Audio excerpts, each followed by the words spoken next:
सचिन पायलट बनाएंगे नई पार्टी, राजस्थान के दिग्गज की भविष्यवाणी।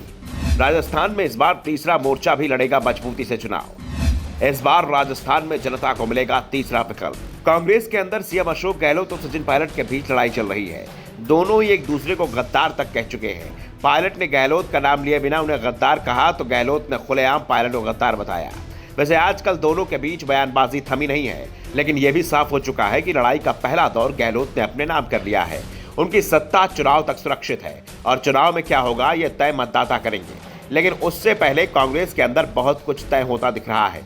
राष्ट्रीय लोकतांत्रिक पार्टी आरएलपी के प्रमुख और सांसद हनुमान बेनीवाल ने कहा कि पायलट को और अपमान सहन नहीं करना चाहिए, अब उन्हें कांग्रेस छोड़ देनी चाहिए, नई पार्टी बनानी चाहिए। पायलट नई पार्टी बनाएंगे तो राजनीति में आगे जाएंगे। बेनीवाल ने कहा, मैंने तो पहले भी कहा था कि सचिन पायलट अगर नई पार्टी बनाते हैं तो हम उनसे गठबंधन करेंगे। मैं तो चाहता हूं सचिन पायलट का जिस तरह से कांग्रेस में बार बार अपमान हो रहा है उन्हें कांग्रेस छोड़ देनी चाहिए। अगर पायलट नई पार्टी बनाते हैं तो राजस्थान में जबरदस्त प्रभाव पड़ेगा। कांग्रेस बीजेपी बहुत पीछे चली जाएगी।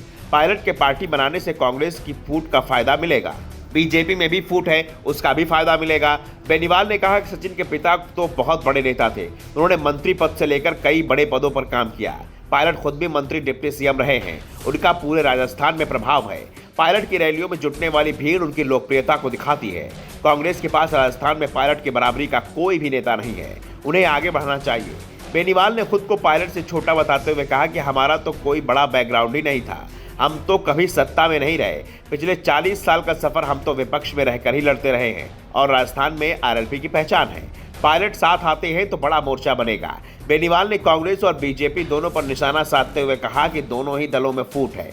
बीजेपी में 12 से 13 नेता मुख्यमंत्री पद के दावेदार हैं, हर कोई सीएम बना हुआ है। पूर्व सीएम वसुंधरा राजे का राजस्थान में प्रभाव नहीं रहा, राजे का प्रभाव होता तो पिछली बार भी वो ही थी। रिजल्ट क्या रहा सबके सामने है। पिछली बार कई सीटों पर मैंने भी मदद की थी। इस बार बीजेपी की राह बिल्कुल आसान नहीं है।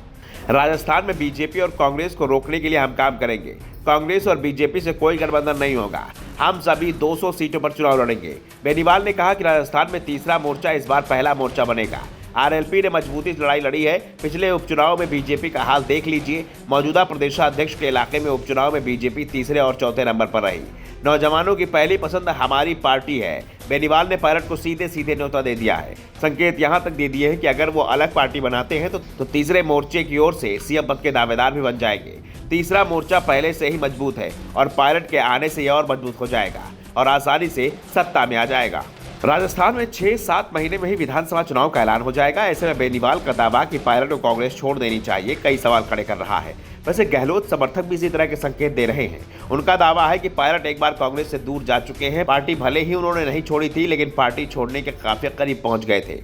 अब विधानसभा चुनाव नजदीक है और पायलट कांग्रेस छोड़ते हैं तो उन्हें इसका कोई नुकसान नहीं होगा। तीसरा मोर्चा अगर सत्ता में आता है तो उनकी इच्छा भी पूरी हो जाएगी। अब सवाल उठ रहे हैं, क्या बेनीवाल की बात मानते हुए सचिन पायलट कांग्रेस छोड़ेंगे या फिर कांग्रेस में रहते हुए ही वो गहलोत को चुनौती देंगे। Bureau report the Navdarpan news.